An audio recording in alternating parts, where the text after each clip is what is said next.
Dr. Friedman, take it away. Thank you. Again, I would like to reiterate that the opinions that I am about to put forward are my own.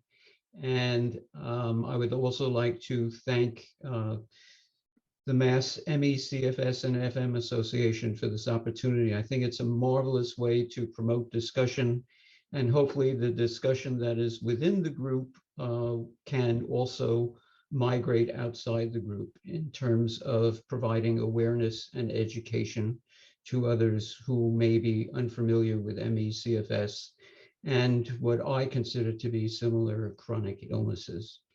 So in order to begin the discussion, I thought that we would need to know where the history of the illness has been and where we are now. And so I thought that we would start with a group of questions as to where we have been and where we are as of 2022. So the first question is, what is ME/CFS as of 2022? For those of you who may have been in or aware of ME/CFS in the past, you probably know that there are multiple case definitions of ME/CFS. The reason there are multiple case definitions is that none of them have really been satisfactory. The case definition that seems to be the most popular now is that which has been proposed by the Institute of Medicine in 2015. And that definition relies heavily on something called post-exertional malaise. And post-exertional malaise is defined as the worsening of symptoms subsequent to major or minor physical or mental activity, with the symptoms of worsening appearing 12 to 48 hours after the activity and lasting disproportionately long, namely for days or weeks after the activity has been performed. This slide is just to indicate that the Institute of Medicine criteria or case definition for ME/CFS has been adopted by the CDC. And as you can see, the first criterion is that there is a substantial reduction in the ability to engage in activities, whether they be occupational, educational, social, or personal activity. The second criterion is that post-exertional malaise has to be exhibited, and the third criterion is unrefreshing sleep.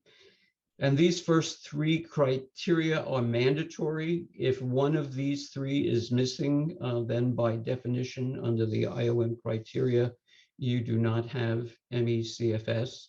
And then a fourth criterion has to be available, but there is a choice of which could be the fourth criterion, either cognitive impairment or orthostatic intolerance. In my experience, both are usually present, but to satisfy these criteria, only one of those two need to be present.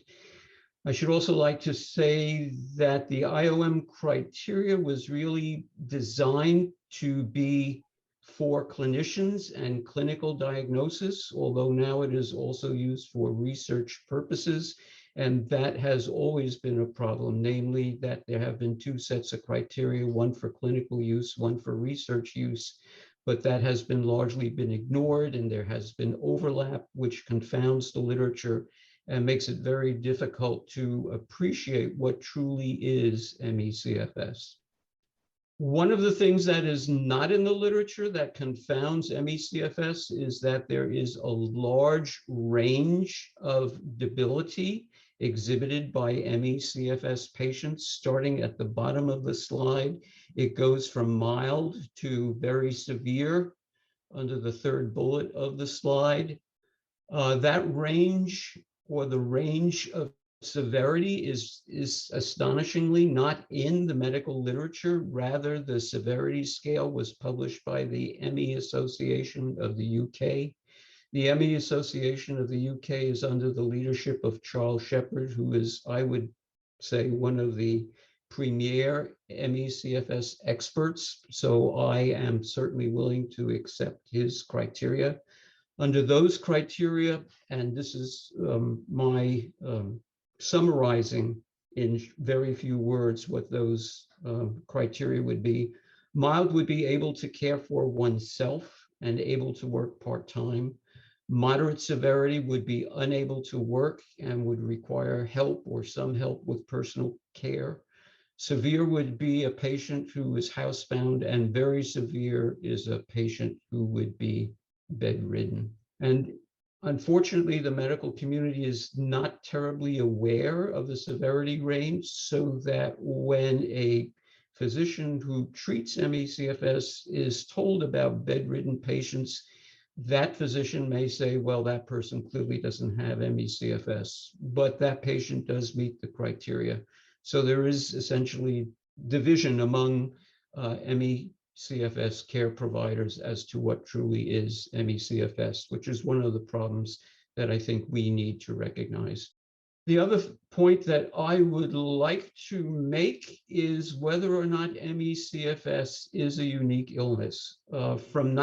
From the early 1930s, when ME/CFS was first described by the United States Public Health Service, until I would say the 21st century, ME/CFS has been considered a unique illness, and people have been looking for the unique cause of ME/CFS. Although people like me who read some of the literature and realized that there were cases of ME/CFS that were caused by other than one particular virus, and people were still looking for a unique virus, realized that maybe ME/CFS had more than one cause. But with the onset of COVID, and particularly the onset of long-haul COVID, it became particularly apparent that ME/CFS really doesn't have one cause, and maybe rather than being a disease unto itself with one cause, rather it is the response to a kind of infection. So we have one study of COVID-19 in patients who had developed, 1/3 of those patients have developed what is termed long-haul COVID. And as has been demonstrated most recently by Wong and Weitzer in 2021, who did a meta-analysis of long-haul COVID patients, specifically looking for overlap between long-haul COVID patients and ME/CFS. They were able to conclude that using meta-analysis that there is overlap between ME/CFS and long-haul COVID. As an aside, I would like to say that the way this paper came about is that Danielle Weitzer was an applicant to the New Jersey Medical School Medical Student Scholarship, and that's a medical student, medical resident scholarship program when she applied. She was not successful the first year, but under the rules of the scholarship program, if you are not successful, you may reapply. Only people who are awarded are barred from getting a second scholarship.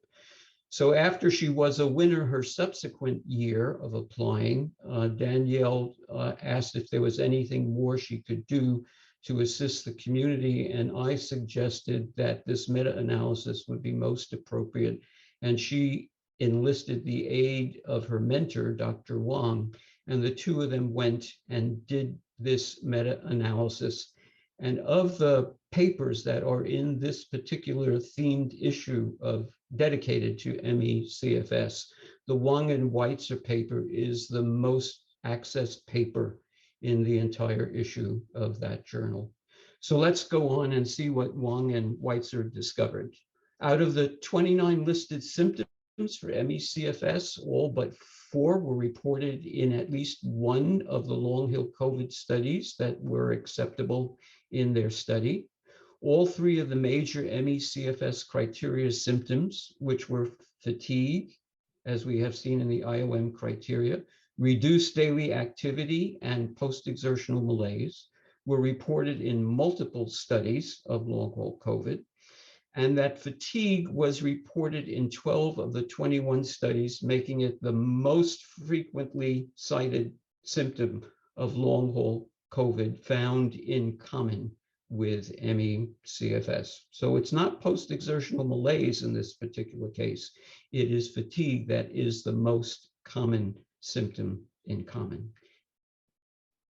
One thing that I would like to argue as to the similarity between ME CFS and long haul COVID is the relationship of onset of both diseases being very similar.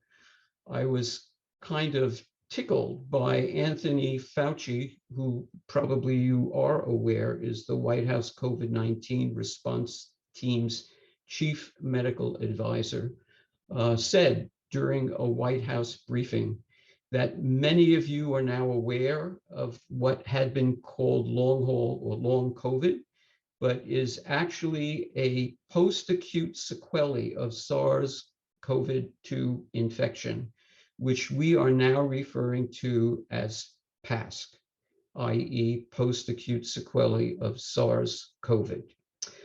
The reason it tickles me is because about a week or two earlier, our paper had been published that had proposed a very similar category of disease in which PASC would be one of the constituting illnesses. But for this particular point, the point is that the onset of PASC, or long haul COVID, is very similar to the onset of ME CFS in many patients. Namely, there is an acute infection and a number of the patients who have this acute infection simply do not get better. So is this unique for the two illnesses, ME CFS and long haul COVID? In my opinion, and again, this is my opinion, I'm going to say no. I'm going to say that there are post-infectious viral and bacterial illnesses or syndromes that have been recognized for at least 50 years that have lingering symptoms. And so we have proposed this term PAPIS, which means post-active phase of infectious illness syndromes. And we published this in an issue of Medicina, which is one of the themed issues that I have been a guest co-editor of. And the references here and the references will be posted. They're the last 3 slides of this presentation, so you will be able to find it. So what is the difference between PAPIS and a category that has been in the literature? I'm going to say it's been a very fuzzy category in the literature, known as post-viral syndromes. And there's a typo here. This should be in brackets PVSN bracket, not PVSO. And the PVS stands for post-viral syndrome. So the differences are, at least as I'm conceiving PAPIS, is that PAPIS is more inclusive. In other words, the onset of a PAPIS syndrome or illness can be triggered by a viral, a parasitic, or bacterial infection. And the second difference is that for PAPIS, as I conceived it, has to have overlap of symptoms with both ME CFS and long haul COVID. For my version of the PAPIS proposal, I would like to say that regardless of the trigger or the original source of infection, each symptom of a PAPIS illness will have a similar underlying pathophysiology. By training, I am a physiologist. I have worked on species from invertebrates through humans. And what I find is that there is a commonality of mechanisms, so that commonality of mechanisms, if they go awry, the way that they go awry is probably going to be similar. And so therefore, the commonality of the pathophysiologies most likely can be ameliorated by similar treatments. And so the caution that I would like, or the advice that I would like to give to healthcare providers, is that they need to be knowledgeable about the treatments which have been successful for one or some of the PAPIS illnesses, and to take a chance that a similar symptom exhibited in some other PAPIS illness will likely be treatable by a treatment that has been successful for some other PAPIS. I thought I would put in a slide that dealt with the impact of long-haul COVID on healthcare, because it is a potentially devastating illness with devastating impacts on healthcare. A systematic review of 57 studies comprising more than 250,000 survivors of COVID-19 found that more than half of these COVID survivors experienced long-haul COVID or past symptoms extending 6 months after recovery. And most common among those symptoms were functional mobility impairments, pulmonary abnormalities, and mental health disorders, which would severely impact their ability to function and severely stress our long-term healthcare ability to respond, to provide treatment to these patients. And so this is what we may be facing. And so the sooner we start researching and the sooner we start providing treatments for these patients, the much better off we will be as a nation as a whole. This no longer is a small problem. This is a very large problem. And as we can see with Omicron, that a very large problem impacts the entire functioning of our society. So having this problem, well, one question we can ask is who treats ME/CFS and who treats long-haul COVID now? Unfortunately, or I will say in my opinion, unfortunately, there seems to be now a division of labor.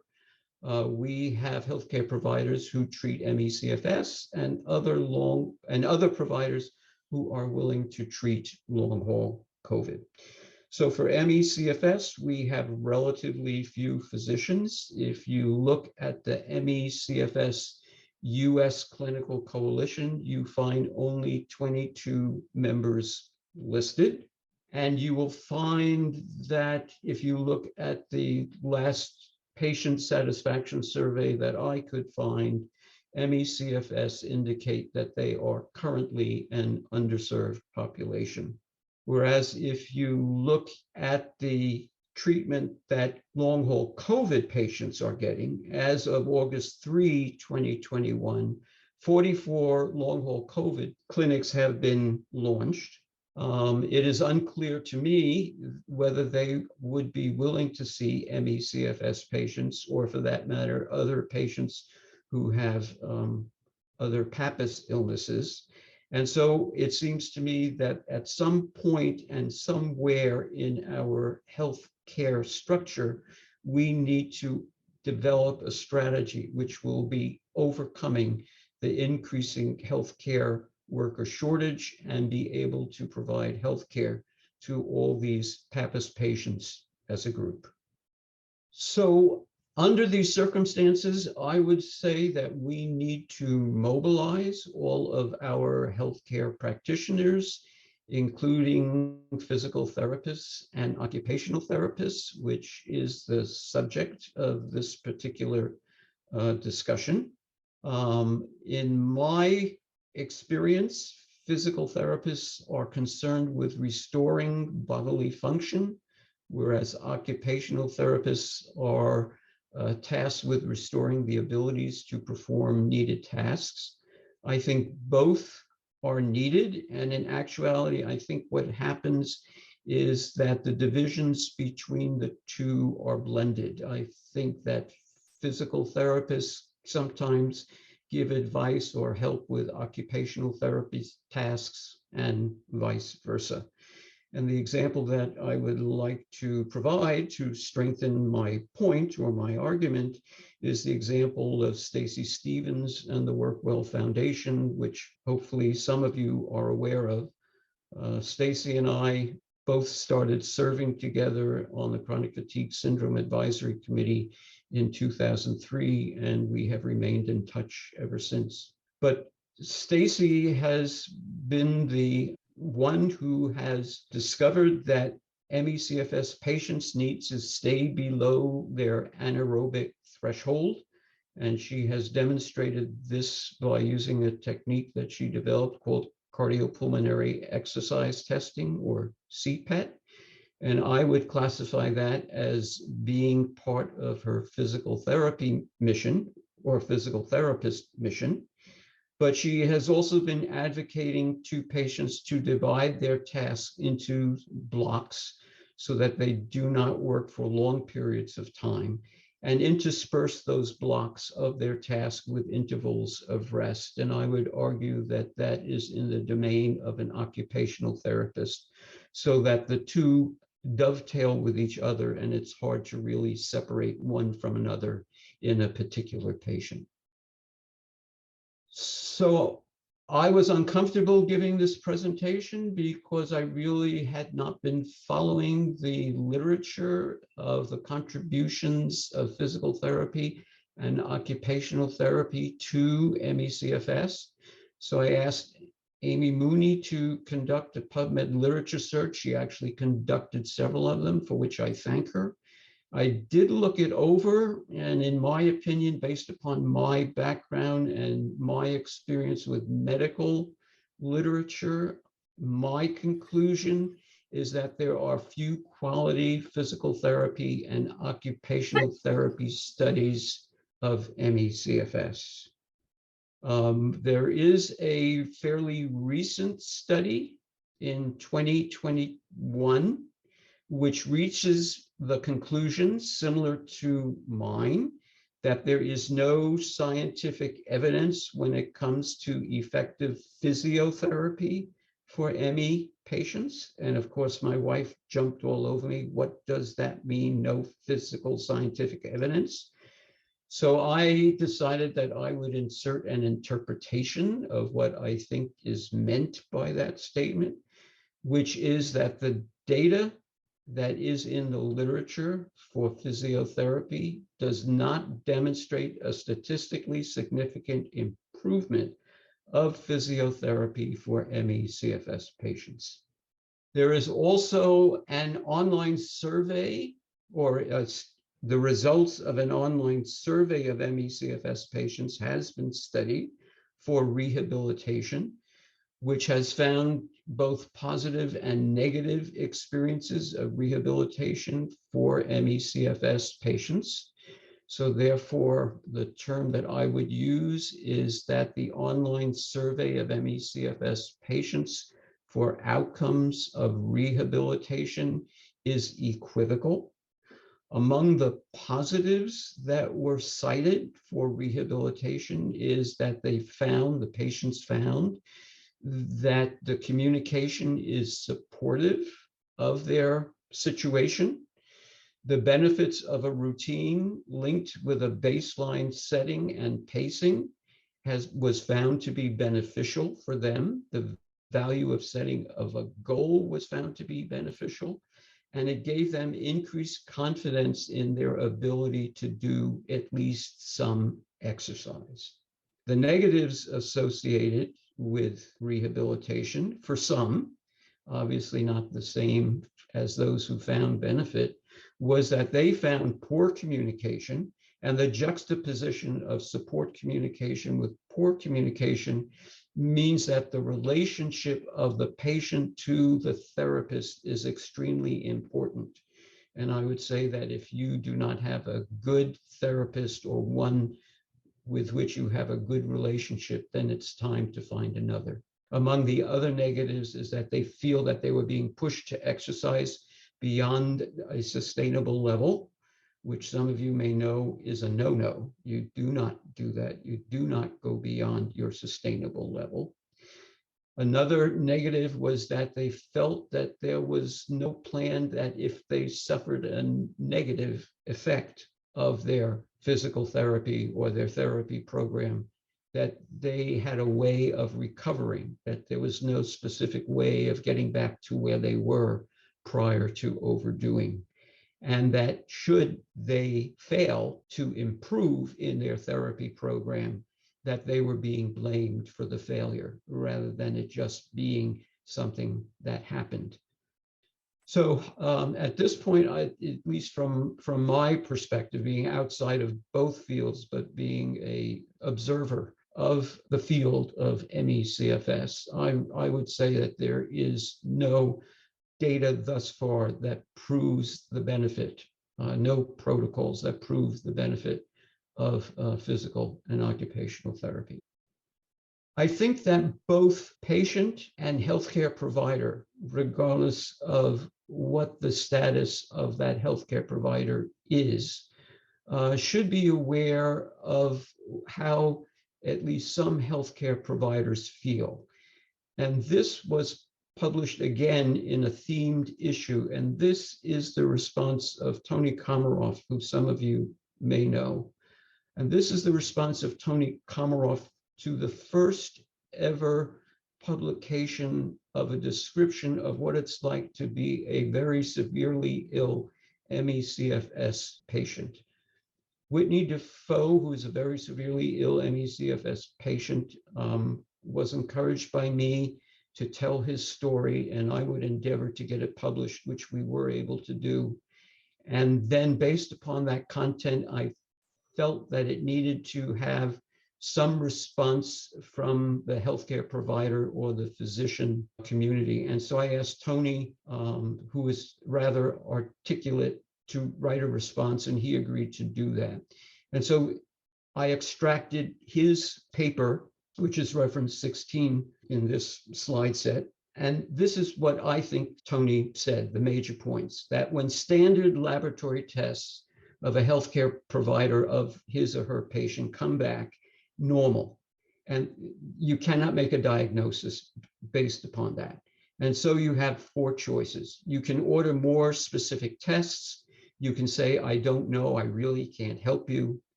You can provide treatment based on the symptoms themselves without any confidence that it's going to help, but just try and help the symptoms. Or, which has been true for a majority of patients who have ME/CFS, the healthcare provider concludes that there's nothing wrong with this patient and dismiss the patient, which is the worst for the patient in terms of healthcare. With regard to dismissing the patient, I think that is becoming less frequent now because there is a large literature that suggests that there are abnormalities in 5 areas. Namely, there are abnormalities in the brain, the immune system, abnormalities in energy metabolism, abnormalities in the autonomic nervous system, and abnormalities in the gastrointestinal microbiome. So the lesson for healthcare providers that I think is the most primary basic lesson to be learned is that one simply does not dismiss a patient's symptoms because you cannot explain them. It's either you accept them as symptoms without knowing what the cause is, or you delve further into what those symptoms are.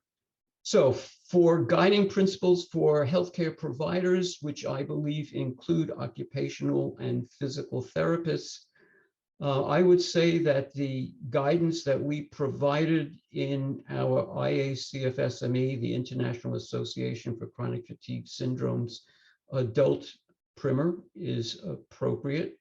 And I've attempted to extract them here, which is to educate your patient to minimize his post-exertional malaise by pacing his or her activities. In other words, not exceed their energy envelope or delve into their anaerobic energy metabolism. Propose small amounts of work between periods of rest. And even though that may be difficult for the patient to do, please emphasize that it may be possible to accomplish more by working in small spurts, interspersed with periods of rest, than by working in a continuous fashion for a longer period of time. Advocate for the use of activity monitoring devices such as activity logs or more modern versions like heart rate monitors and step counters in an effort to get the patient to understand the relationship between his or her activities and their energy limits. It is the patient, him or herself, who is the only one who can control his or her amount of effort. And when the patient becomes experienced in knowing when they are reaching their energy limit and thereby being able to stop, they will be more successful in managing their illness without succumbing to post-exertional malaise. As a healthcare provider, and I think this is particularly true for therapists, because therapists, I think, spend more time with their patients than physicians do. You can be part of the chain that identify the pre-existing comorbid conditions that a patient may have. And either you can treat them or request that the patient relay them to the appropriate healthcare provider, because by treating the appropriate comorbidity, the overall health of the patient will ensue. As a healthcare provider, ask which symptom is the most troublesome or most bothersome, and try and treat that first, because by treating that which is most bothersome to the patient, you give that patient a sense of accomplishment, and the overall outlook of the patient will improve, and therefore the overall health of the patient will also improve. ME/CFS patients have reported acupuncture, chiropractic, Pilates, and massage have been helpful. You can try them. There's no specific treatment that works for all patients. Please remember that. And for evaluating a patient and develop a treatment plan, the DePaul symptom questionnaire is useful. Both patient and providers should treat each other with respect. That is the basis for a good, healthy relationship. Confrontation, anger, and accusations will rarely improve your healthcare. If you're not getting the respect that you deserve as a patient, you need to move on to some other healthcare provider. There are an estimated 2 to 2.5 million ME/CFS patients, and there are approximately 146 million COVID patients, and a known number of them will come up with long-haul COVID. And there are very few PTOT improvement studies for ME/CFS patients. So what needs to be done is that we believe that these kinds of illnesses should be under the category of PAPIS, or post-active phase infectious syndromes, and that we need to generate a list of projects that would be helpful, that they can be articulated in journal articles, and that we can develop mechanisms for collection and reporting results, and that manuscripts can be written that will be helpful to all these patients. Here's the deal, as our president would say, is that we have a journal now that has a topical collection, which means that articles can be submitted and published as they are written, and eventually they will be bound into a collection. And that if you do write or are instrumental in having written an article about PT and OT manuscripts that are helpful to any of the PAPIS illnesses, we will be happy to consider it. And now we will move on. Thank you.